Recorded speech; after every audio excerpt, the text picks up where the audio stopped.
You're listening to Ideal Practice, episode number 143. And today we are talking with my guest, Christina L. Woods.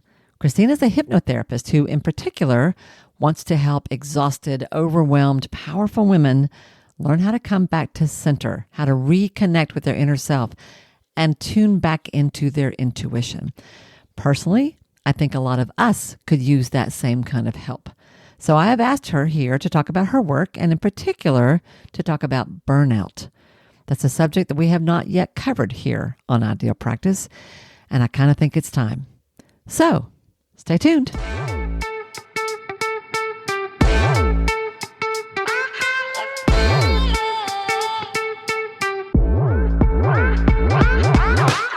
Hi, I'm Wendy Pitts-Reeves, and with over 2 decades of experience in the private practice world, I've built my 6-figure business while learning a lot of lessons the hard way.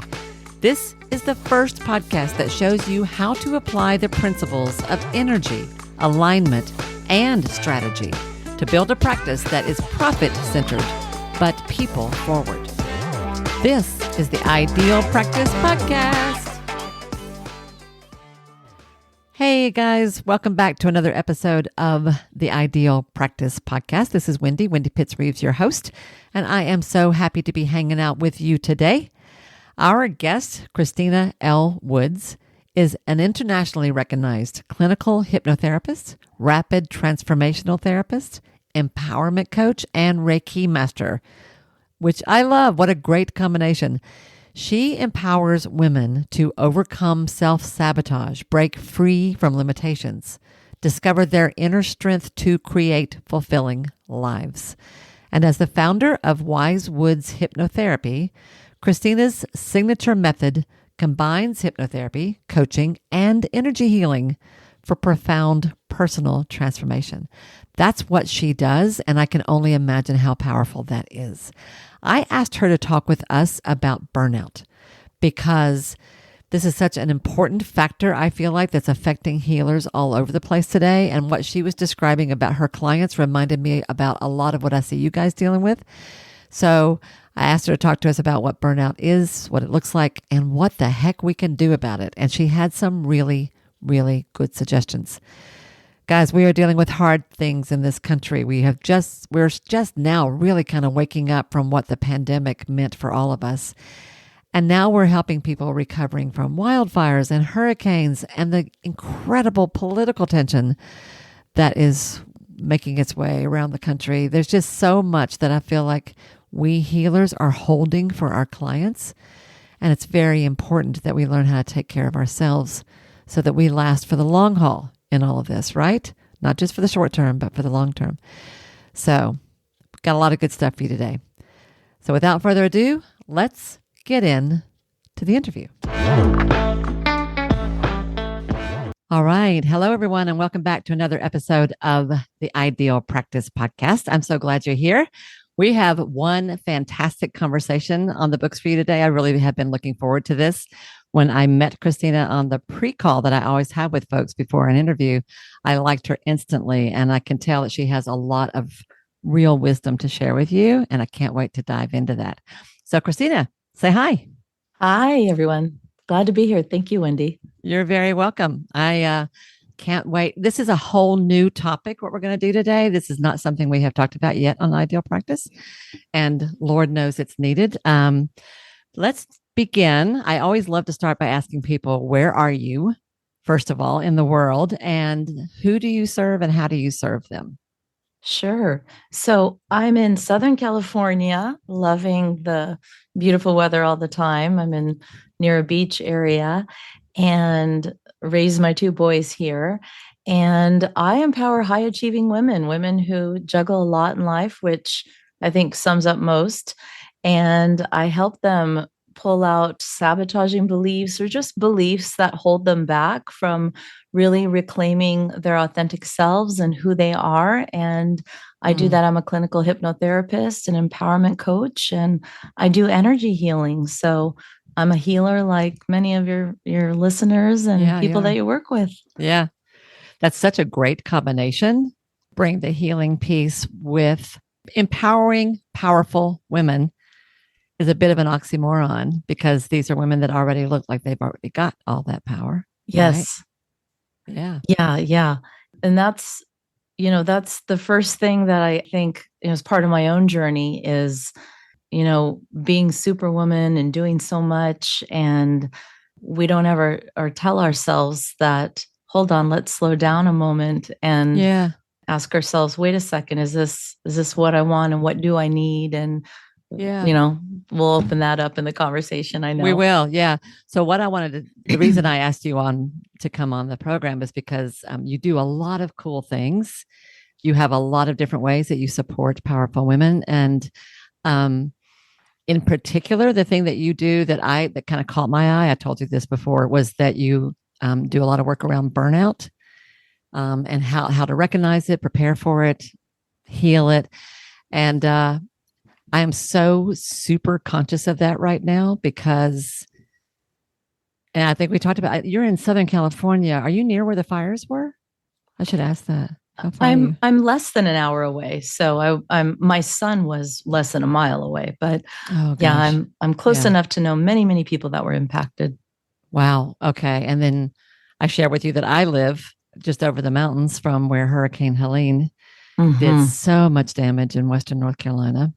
And I'm super tuned into that because my wife is a disaster recovery coordinator for an Hmm. organization over there. So I'm hearing about it from all different levels these days. Between the hurricanes, between the fires, which is so fresh, and all the political instability that's going on in the country right now, like tensions are high and healers are flat, worn out. And I was thinking about this right before we got on the call. I was thinking, and we also went through the pandemic, which a lot of Oh folks are yeah. just now begin to kind of like, what was that kind of thing?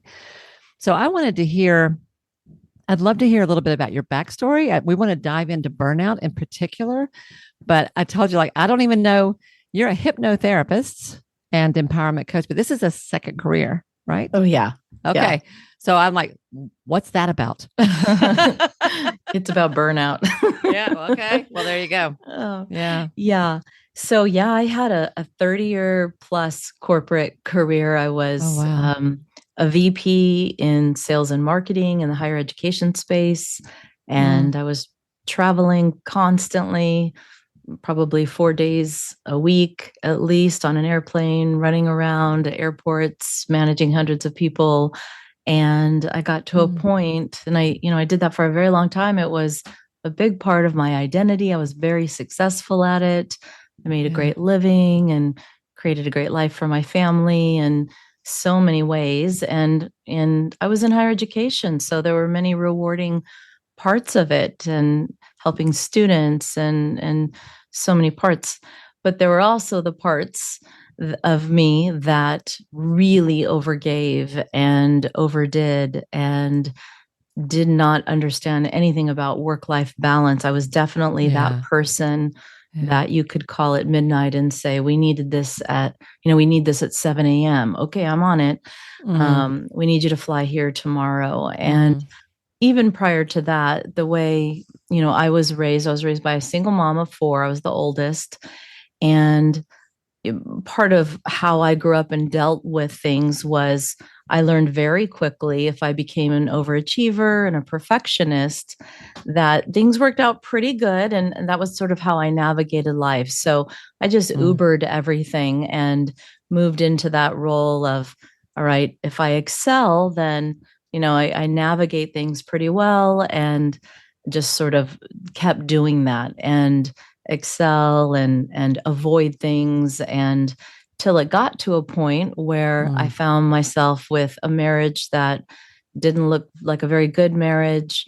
My health was deteriorating. I was dealing with extreme anxiety. Mm. I was at a point where in my career there was nothing I loved about it anymore. The travel was, Wow. just getting to a point. So burnout was, I could go on and Mm. on. My sleep, my Mm. health, my credit card debt, spending, trying to fulfill things in many ways. And I just looked at things, and I had a moment. I had a moment in the garden where I was pulling weeds, and nothing glamorous about this moment. I was pulling Yeah. weeds, and I heard a little voice and it said, when are you going to stop worrying about what makes everybody else happy and what makes you happy? And it stopped me and made me really look at my life. And I knew then and there I had to really make a decision about my marriage, my life, my career. I knew I didn't want to do that anymore. I didn't know what any of that looked like. And I dove deep into what makes me happy. Why do I keep burning myself out? And there's a radical question. What makes me happy? What kind of question is that? Yeah. Why do I keep doing the things that don't make me happy, really, truly? And it was a journey of deep self-reflection, self-compassion, and EMDR therapy. And I found hypnotherapy. And through that journey, went on many spiritual retreats and other retreats and meditation and other things that I had never really spent time doing. I was always go. You actively started to look for support, healing, like trying to figure things out. It sounds like. Yes, and I will tell you, it was something I always avoided. I was always into personal development, but I think you can even do those things and still avoid the deep work. You can go through the motions. And I sort of did that. I went through the motions. I liked it. But when it got real deep, I avoided it because I didn't want to feel some of those things. I was almost scared to find out why I felt certain things. And, it was scary until I just knew I didn't want to feel those things anymore and I better go find out.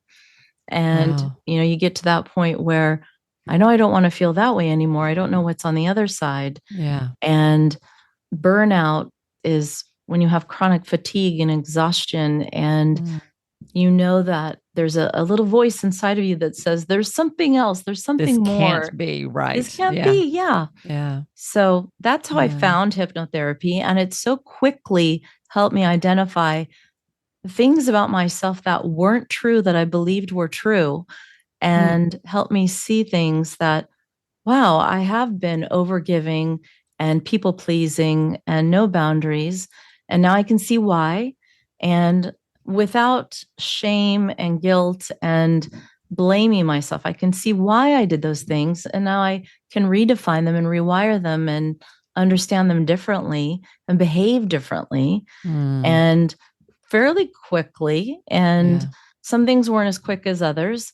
And wow, there's so many people walking around that believe things about themselves that aren't true, that were created to protect ourselves for certain reasons. You know this. And so many times we don't realize it.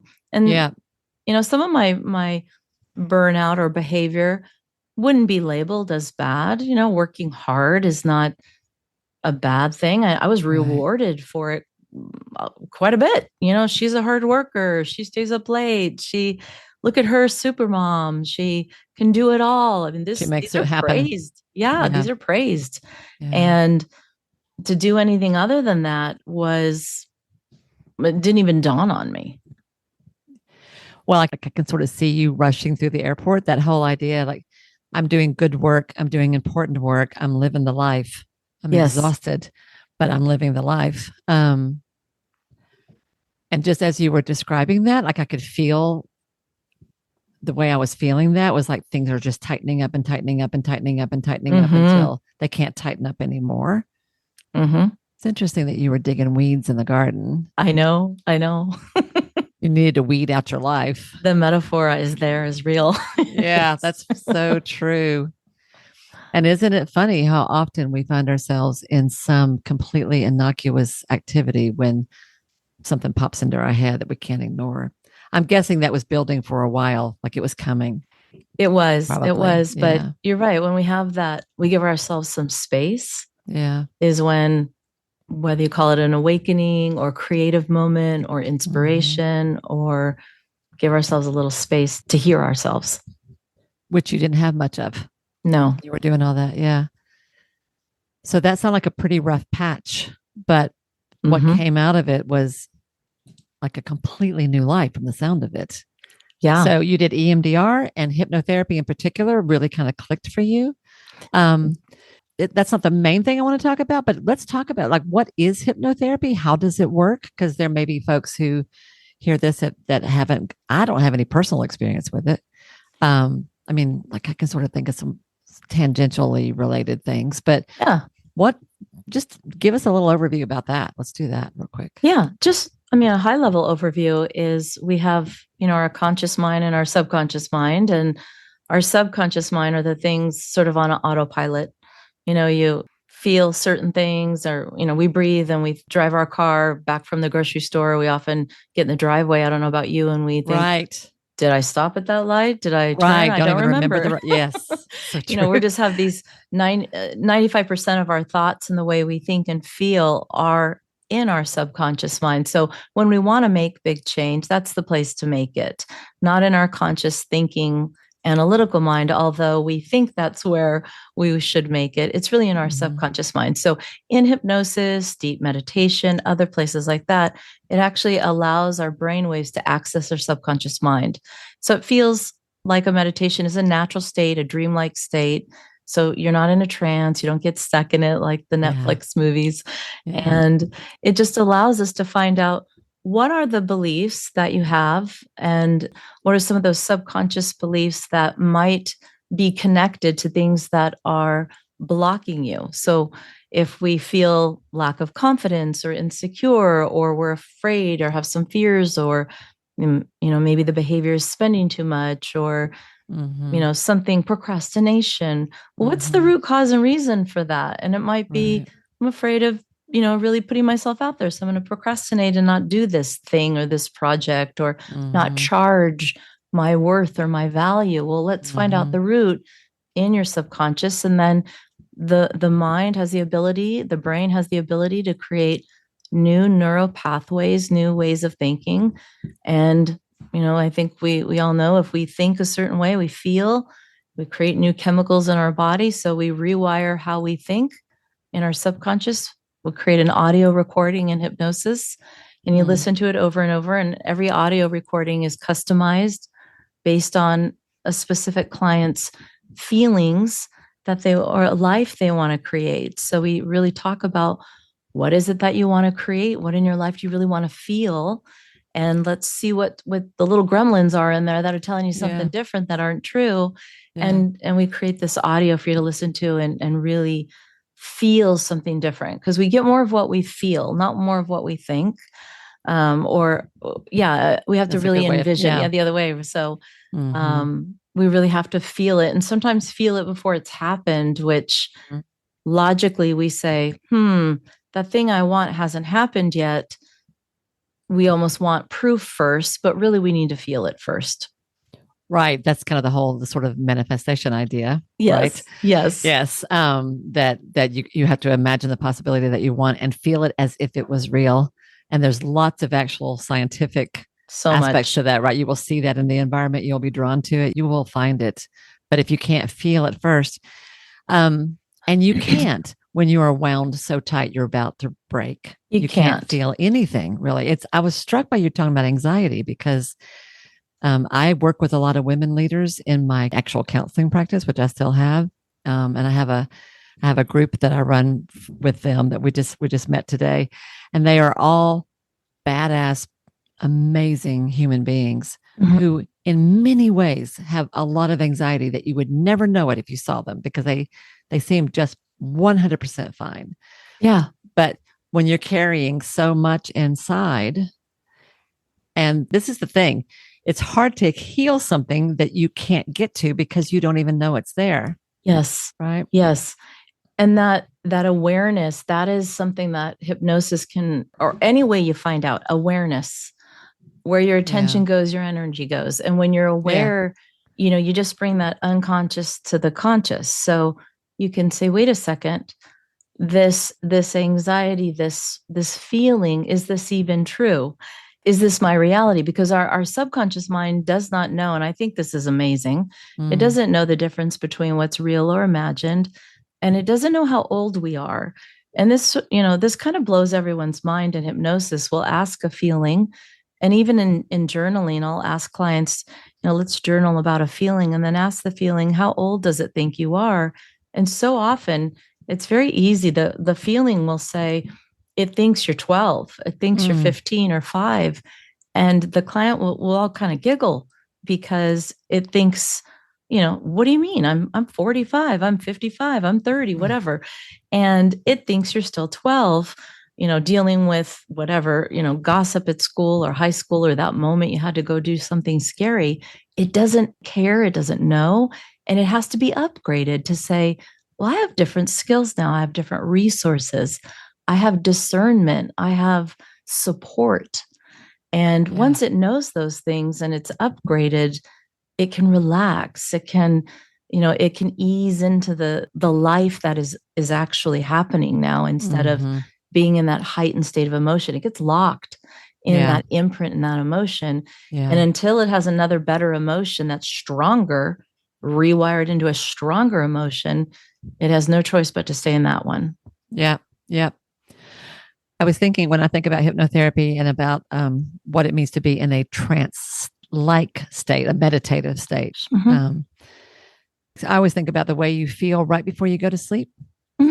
Twilight sleep, when you're sort of half awake, half asleep. And I imagine most people listening can relate to this. That, have you ever been, you're drifting off to sleep and you've got something that's been on your mind, and all of a sudden this sort of like brainstorm pops into your head, and you either have an idea or a solution that you have been wrestling with, and poof, it's all of a sudden there. Or a memory pops up, or some thought pops up that comes out of nowhere when you are in this sort of almost asleep, but not quite relaxed state. Is that a good way of putting it? Is that yeah.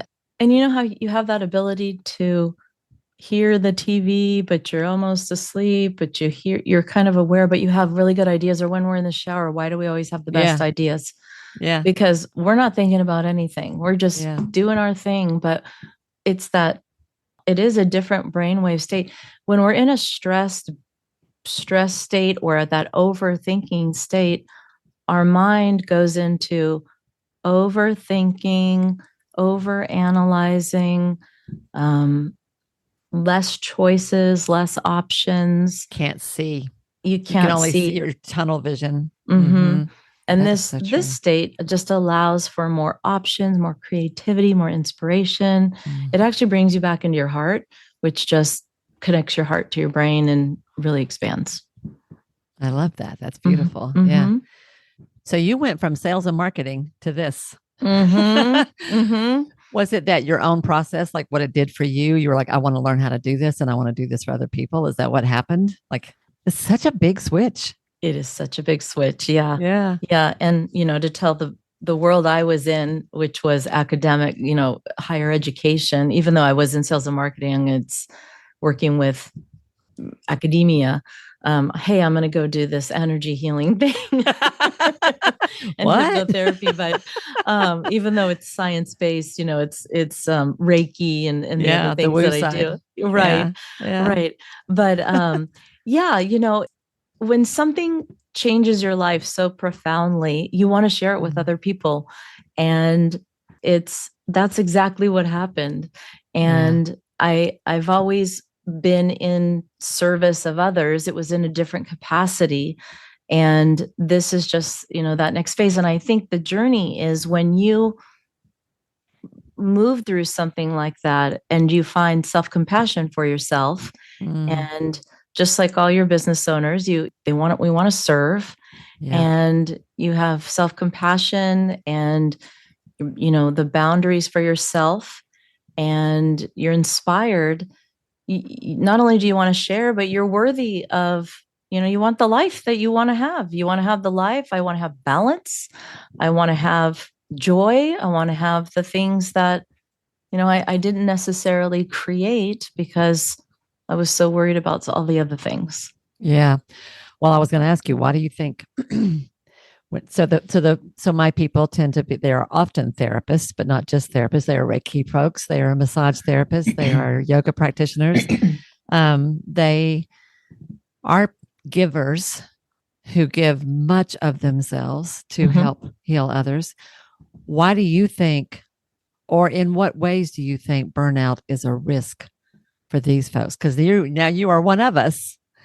And so you still have to watch out for this. What Why do we need to care about burnout? How is this? How could this be a problem for this group? Mm. Well, if we can't serve, we can't do our big why. We can't, I think if we all have our own big why, but probably the general big why is to serve in some way, in some capacity. Yeah. And when we're in burnout, we're, the results of burnout in some way are affecting your connection to yourself and to others, and whatever your higher connection Purpose. is. Yeah. If that's, yeah, your higher self, God, universe, whatever that might be, there's a disconnection when you're in burnout. We don't feel it. We don't have that. We lose that little bit of magic. That's something, right? When you're speaking to a client, it doesn't come from a book. It doesn't come from something you learn. It's just this wisdom that you download, and you just are in tune with the person in front of you. And when you have burnout, your sleep's impacted. You feel alone. We're not reaching our upper limits, our value, our worth. Even we all know money is energy. We're not feeling we can charge as much as we're worth. The client isn't feeling that value. Things get weird, and self-care goes out the door, and we think it's a luxury. I believe time is energy. We don't have a good relationship with time. We start to, so true. All these things are out of balance. So there's a lot of things that you're describing that I can see. There's two really cool things about what you just said. There's a lot of things you're describing that I can see literally in the lives of people that I've coached. I've coached a lot of practice owners across the country. And I talked to somebody once who was seeing 40 clients a week. 40 freaking insane, 40 clients a week. Working in a very large group practice, who felt like she had a duty to see as many people as possible, because she was working with folks who were pretty sick, a lot of suffering, and she was just pouring everything she had into it. And then I've seen people who had fairly successful practices and were really working with people that they loved and actually making kind of half decent money, but were working at 9:00 at night and on Sunday afternoons and crazy time. My own energy, the very first energy healer I ever worked with, eventually ended up coming to me for coaching because she got sick, physically sick, because she was completely burned out. She was seeing, and she was doing super physical work, like energy work and massage. It's hard work, and it's in a really specific way. And she was seeing people 6 days a week, and she crashed and burned. And we had to do a lot of things. So that part I kind of get. And I suspect those you all who are listening, I know you get this. We're used to hearing, you're not sleeping well, you're not eating well, you're probably snapping at the kids a little bit more than you want to. This is the stuff we're used to that is a little bit more tangible and a little bit more visible as signs of burnout. But what you just said that's super cool, that I really want my people to hear, is that the magic isn't there in your work. I thought that was I love that, Christina, because you're right. When you are grounded and rested and feeling good, you show up for your clients in a completely, I just had a flashback, in a completely different way. I have to say one little side story. I used to do a lot of addiction work. I don't so much of that anymore, but I have done tons of that. And I was working with someone who was pretty fresh in recovery at one point, who I usually saw at like 4 or 5 in the afternoon, 5 or 6, maybe 4, late in the afternoon. And she came in one day at 8:00, because I always start at 8:00. And I'm in a really good place at 8:00 in the morning. and it was a perfectly fine session. It was a great session. And she was like, good Lord, I'm never coming to see you at 8:00 in the morning anymore. She's used to the 4 or 5 o'clock version of you. I just remember that. It was so funny. I'm like, yeah, this is what you get when I'm fresh and I've had my coffee. You're revved up. Yep, you're fresh. You're fresh. But your point was that you don't get the inspiration. You don't feel it the same way. You're not as intuitive. You're not as on. No. Right. I think that's a really important point. And I think back to that awareness piece is, being aware of where in our belief system is there this belief that the more people we see, the better healer we are? Or, that's just a belief. I mean, what if you saw a few less, but you were more engaged and you really connected and you got these downloads of magic that were just only you could offer, just these moments that you feel them. You can't even explain them and put them into words. So we have these beliefs that, healing, we have so many beliefs as a healer that things have to be hard or no one understands, or it's conditioning. We are conditioned. A lot of conditions. And I would say throughout this journey, I mean, I just discovered another one that I had, I think, a couple weeks ago, that this was a way for me to connect more to God or higher power or something the more I heal. Because someone asked me, if you had all the money in the world, would you still do this? And I said, yes. And they said, why? Well, because I feel connected. You don't feel connected if you don't do this? Well, that was interesting. I thought it was my source. Healing is my way to connect to my heart. Well, isn't that interesting? Why can't I connect any other way? So it's just a way to ask yourself, that's a condition, that's a belief, right? Am I getting my needs met through my work? Exactly. In a way that I'm not getting anywhere else. And what's that about? Exactly.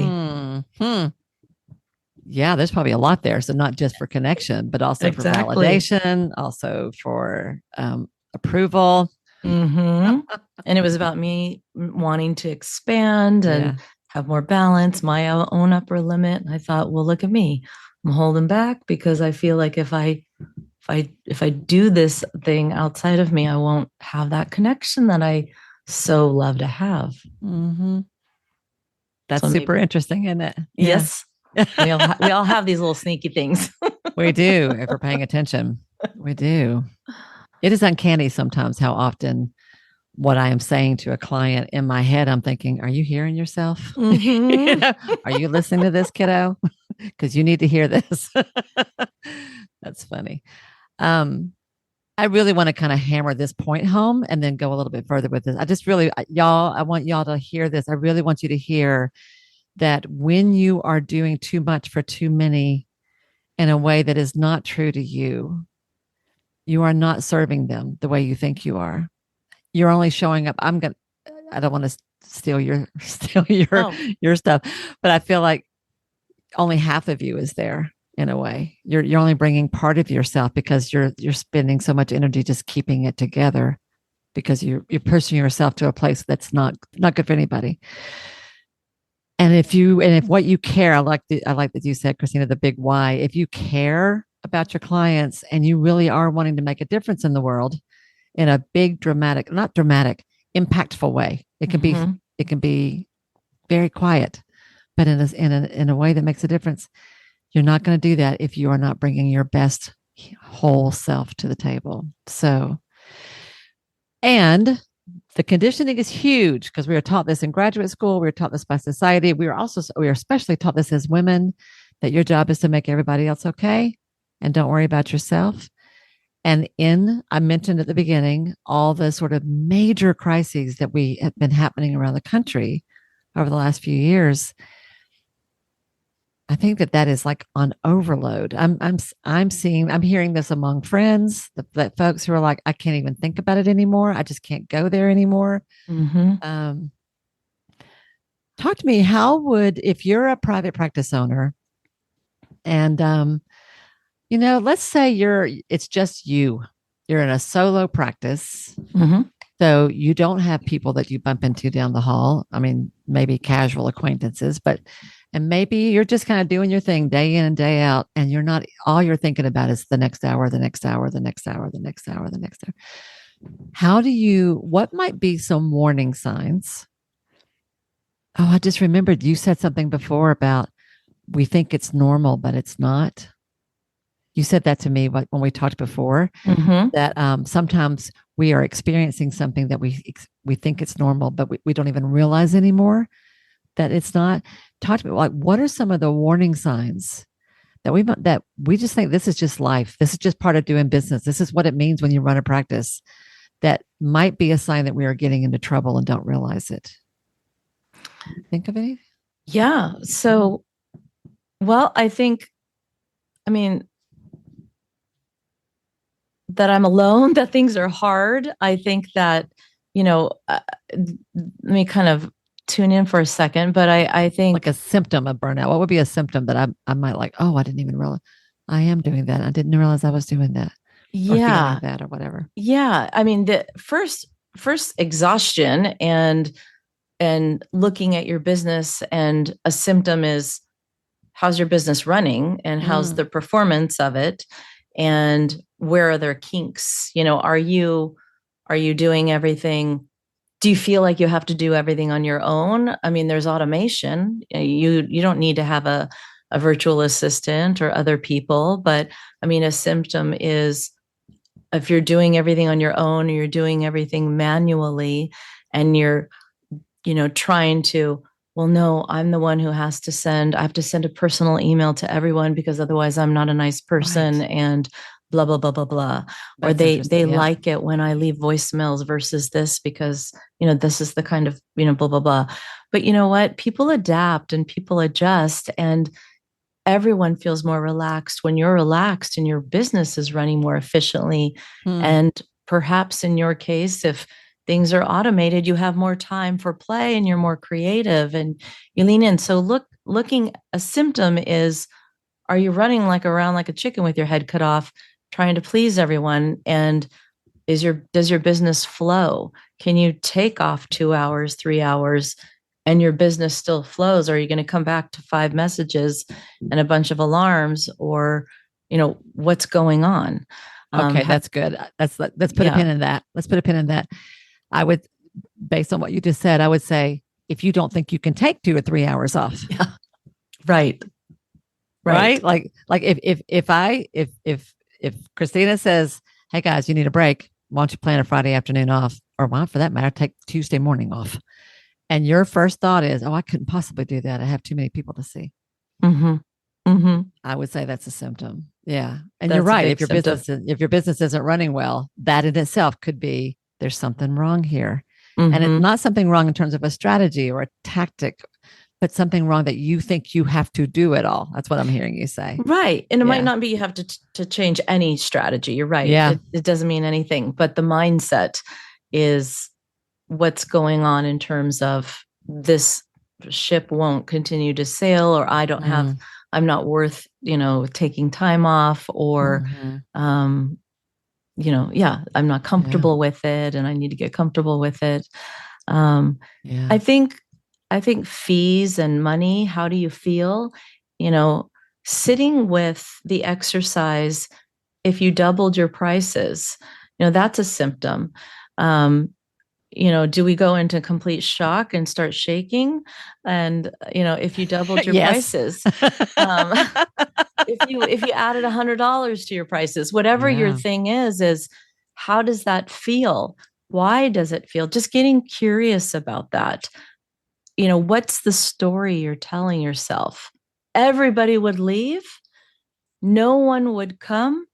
Yeah. I could never. Okay. That's another story. And often it is just connected to being burned out, or the boundaries we're not setting, or another story, or a belief, or something we can tweak and change, and just allow ourselves maybe another thing we can rewire and change. What about, well, before I go there, you're making a point. The point is that, if you're not, so if you are wound tight around money in your practice, that's a warning sign that you could be getting into trouble. I often will say that if you don't deal with that, what sort of a symptom of problems to me is you will start resenting your clients.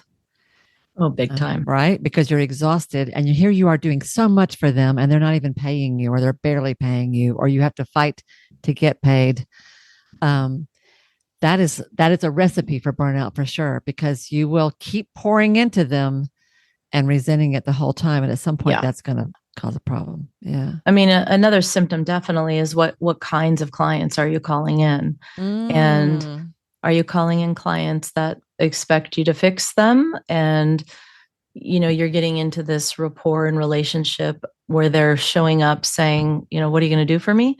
And, or, what, because that can happen. And do we need to, when we're in burnout again, we're not often in the right mindset of solutions and empowerment and our worth and be creative in solutions, where we tend to show up with this logical, black and white, critical type of mind. We're not in this flow. We're not in flow. Mm-hmm. And Mm-hmm. we forget to tune in to the subtleties, the energy of our clients. We know when we show up with a client and it's like, zoom, we show up Yeah. and, we're just, okay, let's fix this thing for them. And, I got to get to the next one, versus, okay, hold on, let me empower them and bring it back and do this thing. So when we find ourselves, I think as a symptom of, all right, when can I give the ball back? I work with a lot of healers and therapists where they are in the mindset and they're in that symptom of, I have to fix everything for everyone. It's like, okay, slow down. We need to rewire it. Yes, that's huge. I was just going to ask you what shows up in your clients. What do you see? So one of them, sort of a savior complex, is kind of how I think of that. Mm-hmm. Yeah, it's my fault if I'm not fixing, or I have to fix, or it's my responsibility, or I must not be good if they aren't healing fast enough. Yeah. And allowing it to be their journey and showing up authentically. And, it's none of our business when it's time for them to heal, as long as we're showing up authentically. Right. Mm-hmm. Yeah. As we're talking this through, I'm realizing that what I'm thinking of as symptoms of burnout is more like a potential cause for burnout, is probably a better way of putting it. Well, when you don't like what you're doing anymore, that's a good call. Burnout. It's kind of a clue. That's a good call. Yeah. And looking at your calendar, I mean, a call of burnout is, I don't know if this answers the question, but I think oftentimes, I'll ask a client, like, what are we doing well and what would you do better? But looking at your calendar and showing me, where was the time on your calendar for you and what'd you do? And they often can't show me any time on their calendar for themselves. They were eaten on the way or in between, or shoved a bar in their mouth. And, in between clients, did you clear your energy? We know we should, as healers or in that space. Do we do it? That's great. That's really great. Yeah. That's a sure way for burnout. Yeah, 100%. I used to run a group practice, and there was one particular therapist that used to always was eating in the 10 minutes between clients. And the 10 minutes was trying to cram down a lunch. And I'm like, that's no way to do it. And then I had people who would see 12 people in a row in one day, because they were trying to pay off a bill, or just couldn't say no to somebody or whatever. Total recipe for burnout. Yeah. And there's a good exhaustion, a good tired you should feel, not depleted, dragging yourself home, and that's, it should fill you up. Yep. It should fill you up. Is it filling you up, or do you barely have enough energy for your family and the people that mean something to you, or for yourself at the end of the day?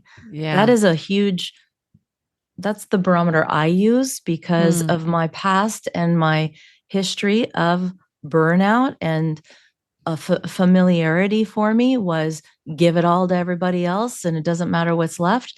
So when I get in that pattern, I know, oops, I know this one. Let's stop myself. And I don't have anything left for anyone. That means I'm not balanced and I'm burning out, and I need to readjust my calendar. Too many clients, too many things. I'm not enjoying it. There's sucking something. It's energy leak. It's not an energy fill. Oh, I love that. It's an energy leak, not an energy fill. I love that. At the end of the day, you should be good tired. Yes. Good tired. Good Yeah. tired. Right. Good tired. I'm tired, but it's a good kind of tired. And today was a great day. When you go home at the end of the day, like, wow, that was a fun one. Like, what a great day. I was doing Yeah. good things today. It was awesome. And yeah, I'm worn out, but I'm happy. Yeah. That's different from depletion is a good word. And if you're too tired to do something, I was going to go to walk in the park, but I'm too tired. I was going to go out with some friends tonight, but I'm too tired. I was going to what? Do my Yeah. When we knitting, but can't I'm too even pick up the tired. phone for our favorite person, you're like, I can't talk to one more soul. Right. Yeah. Yes. I can relate to that. No more talking, please. Right. Right. That's Right. funny.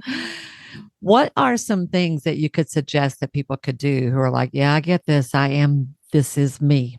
Because it's so crystal clear to me that I actually think this is a huge risk for healers that seeing too many people, too many days in a row. One of the biggies I see is they can't take a vacation, or if they call it a vacation, it's a long weekend.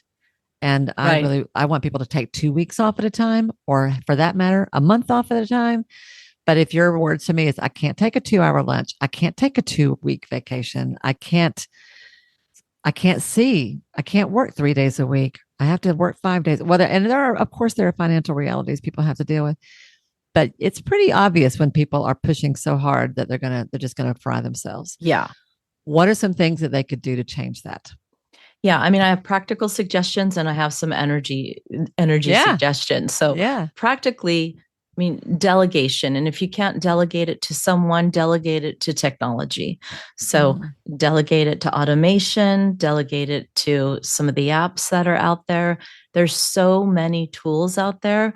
I know I put myself in some master classes and some things and learned all about AI and tools.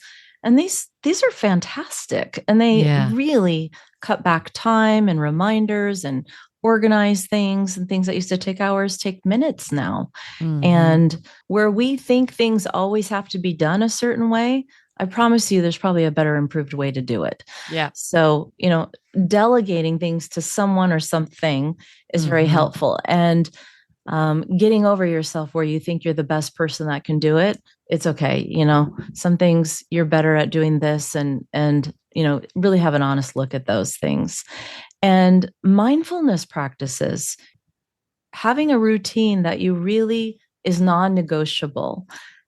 It's not a luxury, I mean, it's a non-negotiable. It's got to be something that's truly, going to the gym is fantastic for your body and your heart, but it can stress you out. It can also be something that is just a check the box exercise. So mindfulness practices where you quiet your mind, you think about space and nothingness and feel your heart breathing, and you listen to the voices within, where you just allow yourself to connect with yourself. Yeah. This is really, really important. So, delegation, time management strategies, regular check-ins with yourself throughout your day.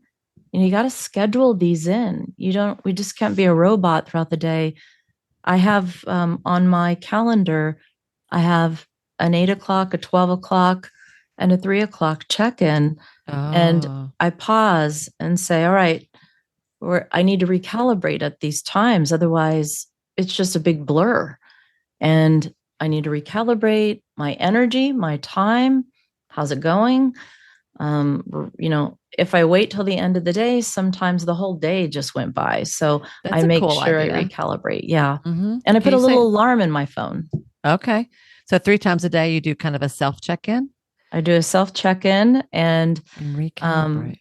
Yep. And I have little words. I'll recommend this to clients too, but I have positive words on my alarms as well. So picking some words that feel good. So I'm adventurous, or whatever things feel good throughout the day, and they'll pop up on my phone. I'm enough. You're adventurous. You're a powerful, healer, I mean, like whatever it little is. affirmations of Little some sort. affirmations Okay. that pop up, and I'll have to change them. Otherwise, you go, yeah, okay, nice. um, but that's part of my check-in as well, because we get going, robot, and the mind it becomes used to what's familiar, and we want to make something new familiar. So just remember that what becomes familiar becomes autopilot. So if you want to make something new familiar, you have to make an effort at that. So, if the check-ins at this time, if you start noticing you're skipping them, change up the time, change up something. But if we're wanting to create a new habit, then commit yourself to creating a new habit. Yeah. And really, really make an effort to say, I'm going to do this for 2 days. Okay, now I'm going to do it for 3 days. I'm going to do it for 4 days. Don't say I'm going to do this for 3 months, because that's a lot to chew off. Yeah. One day at a time. That makes me think of the book Atomic Habits.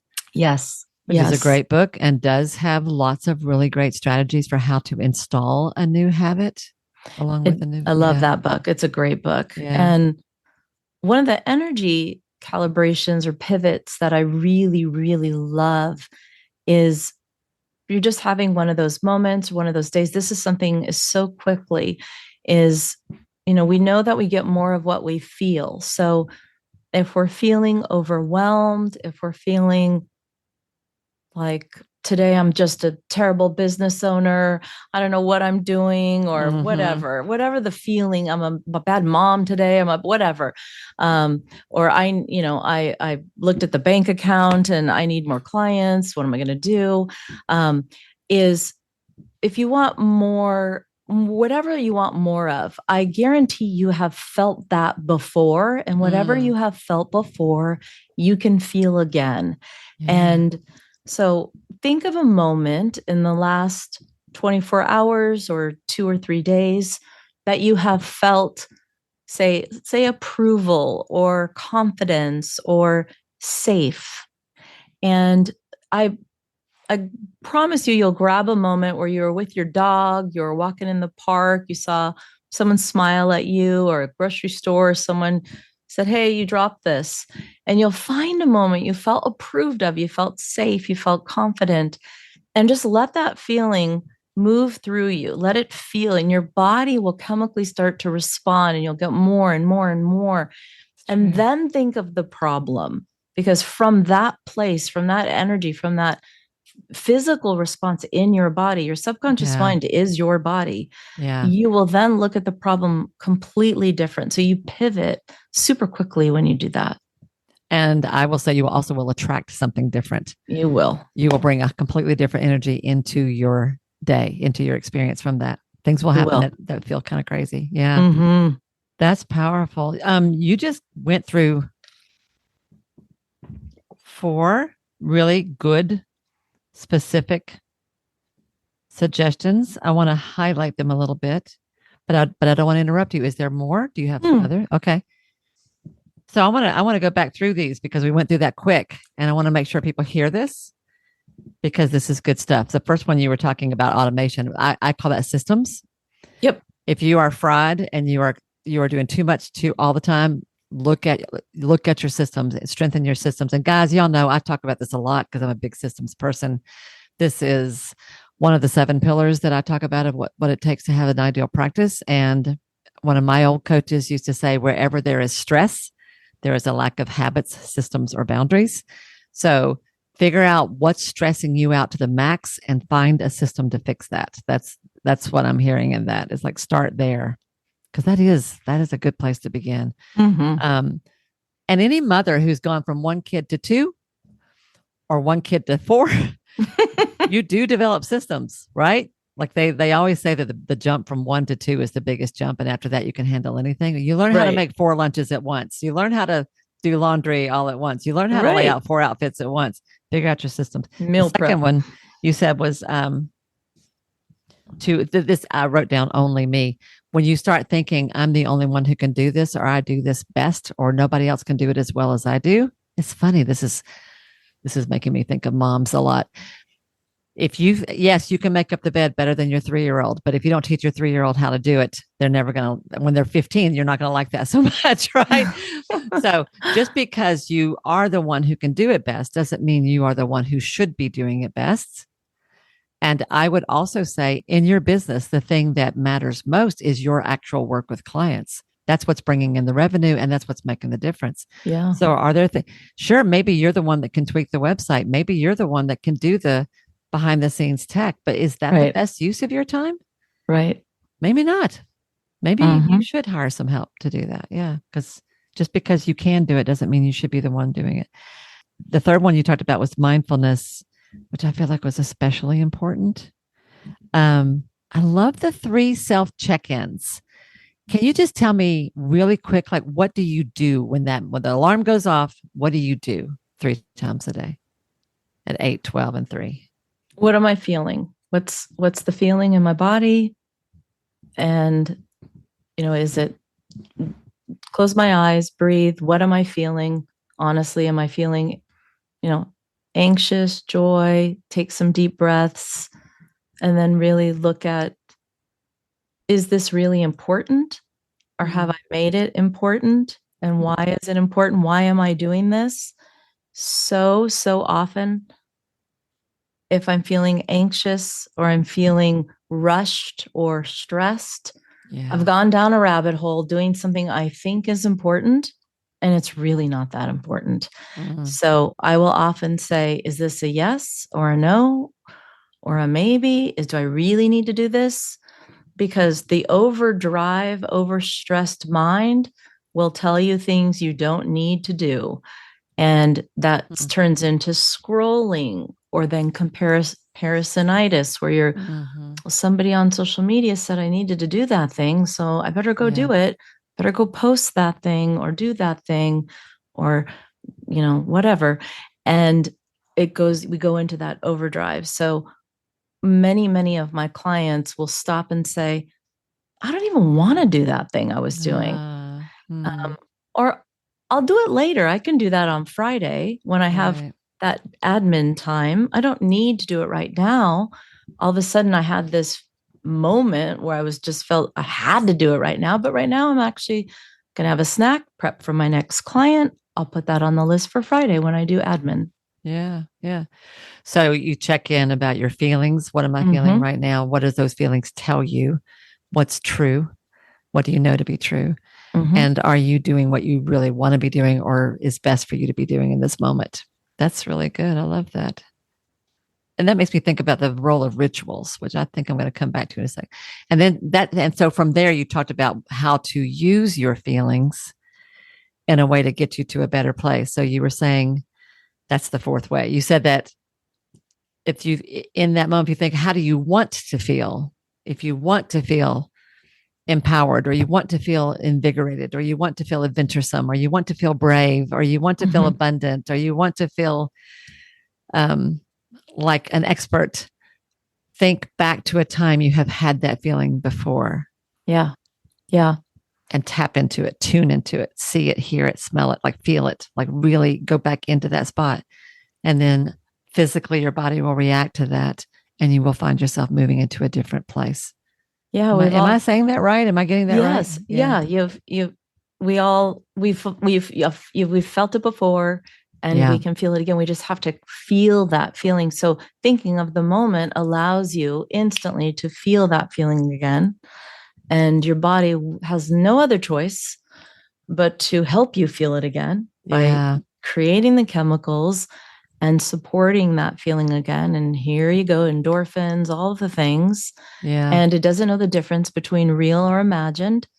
So it puts you right back there. I love that.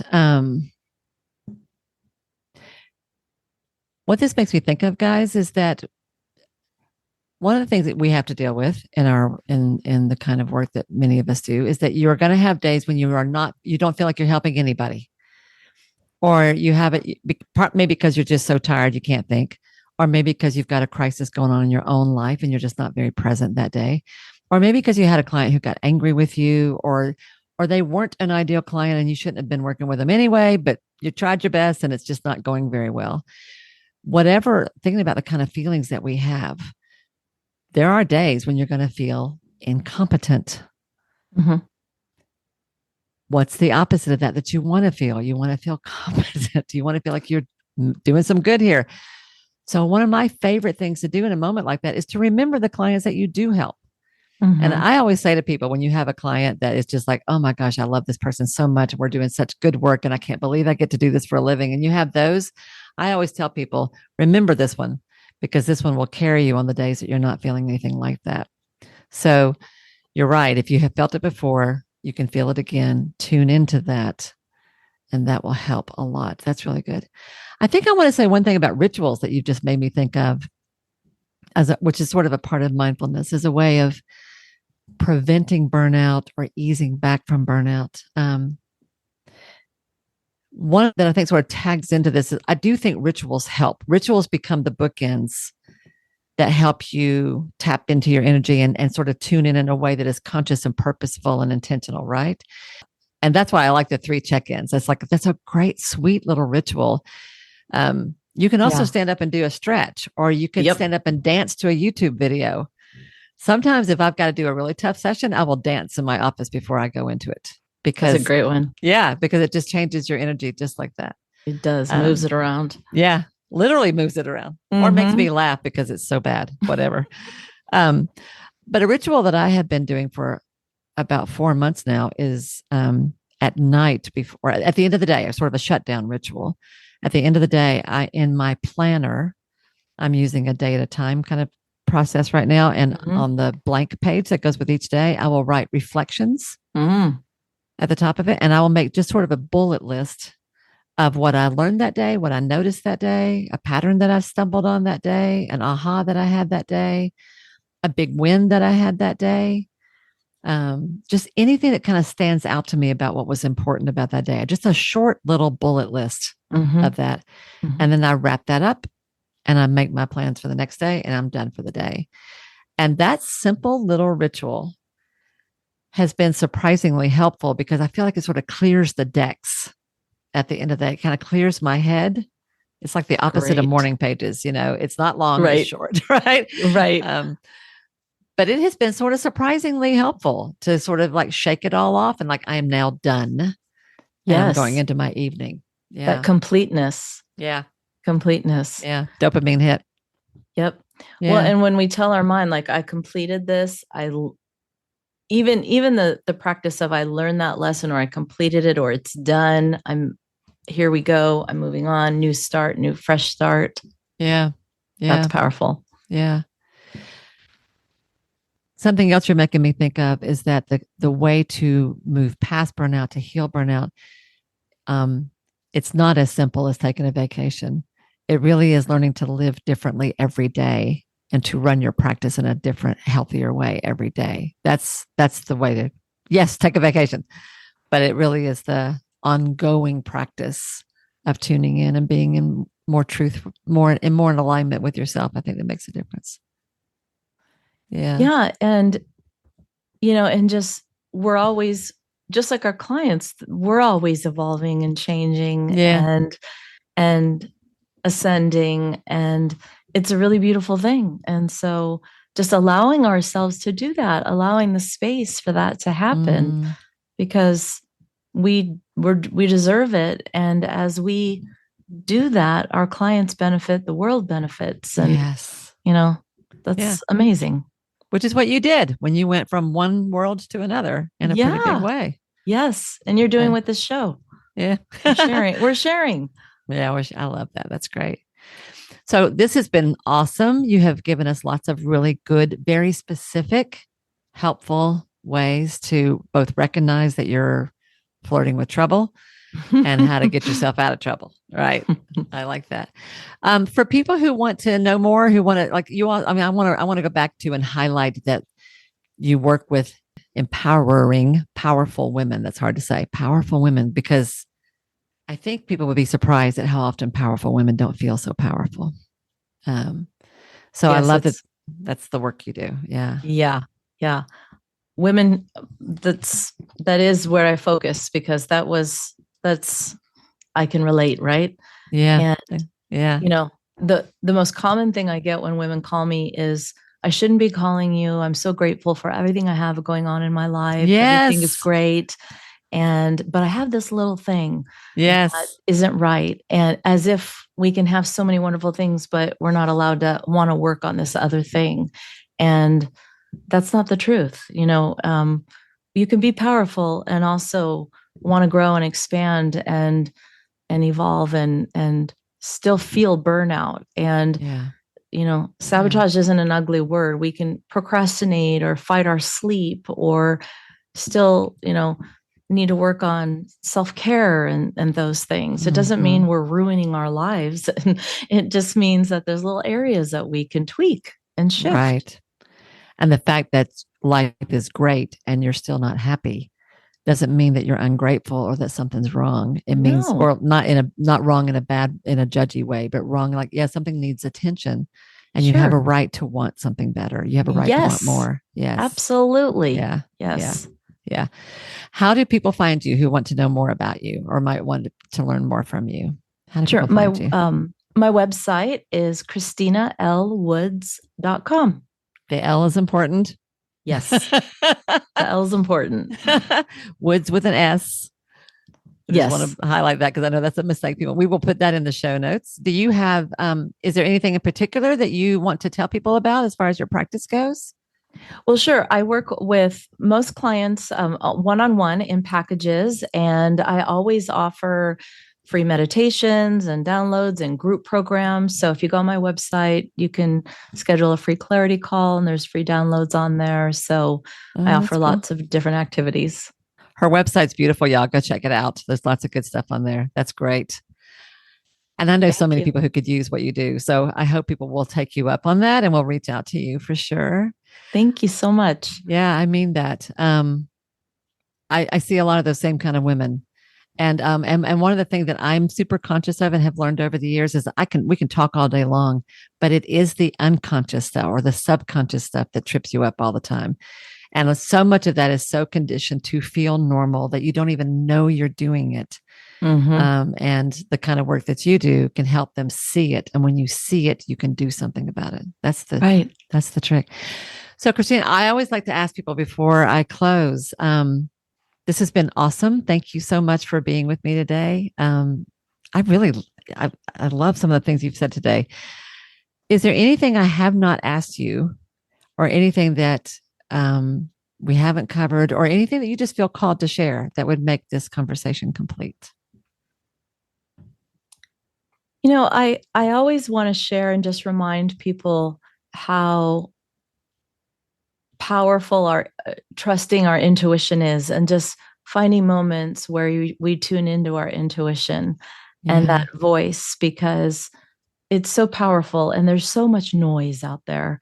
And it's just one of those things. I know that, we have so many facts and information and chat GPT and all the things, but that intuition, your inner compass, is such a guiding force. So just finding moments to tune into your intuition is so powerful. Yes, that's perfect. I'm thinking about you pulling the weeds. My little intuition was quite loud that day. It was. And that's not a small thing, right? No, And I think our exhausted, worn out healers are like, there's something in you that's shouting at you and trying to get your attention. Listen to it. Right. No, you're not. You're not being dramatic. No, you're not being ungrateful. No, you're not being a whiner. There is something in you that matters. Listen to it. I love that. Yeah. And even as healers, we all know about our intuition, but we still, we have a blind spot too. Yes, we do. We do. Thank you, Christina, so much. This is awesome. Thank you. Guys, I hope you all have enjoyed this. I would love to know what your takeaway is from this and what you're going to try that's different, or maybe what you're thinking about that's new or different as a result of this conversation. Shoot me an email or post it this will be all over the place. Post it in comments where that's available. Post it in a review if you want to, or just send me a note and let me know, because I always like to hear, what do you get out of this and what are you doing different as a result of this? Because what Christina has said today, I'm hoping has got your attention, because I know how hard a lot of you guys are working and we need you to last. Okay? We need you to last. All right. And with that, I think we will bring this to a close for today. Go do your check-in, everybody. And take better care of yourself. Okay. And I will see you next week right here on the Ideal Practice Podcast. Bye now. Hey, y'all. If this program has become important to you, if Ideal Practice matters, it would mean so much to me if you'd be willing to take just a minute to do one or two of the following things. First of all, would you follow or subscribe to the show here at Ideal Practice? Following me helps you because you'll never miss an episode, but it helps me as well for all kinds of reasons. To do that, all you have to do is go to the show page for Ideal Practice on Apple Podcasts or Spotify or wherever you listen to podcasts. There, just click on the plus sign that you'll usually find in the top right-hand corner, or click on the word follow that you're going to find somewhere there on that page. Of all the things, this really is the most important thing you can do for the podcast itself. While you're there, it would be extra special if you would be willing to give me a 5-star rating, and even better than that, a review with your own words. Your words matter. And when you write what you feel, what you think, you uplift and encourage others. And I love that. If you want to go a step further than that, take your favorite episode or two, one of the ones that has meant a lot to you, and share it with a friend. Could you do one or two of those things for me? I promise I will love you forever. You guys matter to me, and I value your support more than I can possibly say. Thank you, sweet friend, for anything you can do to help me out and support the show. I'll see you again soon.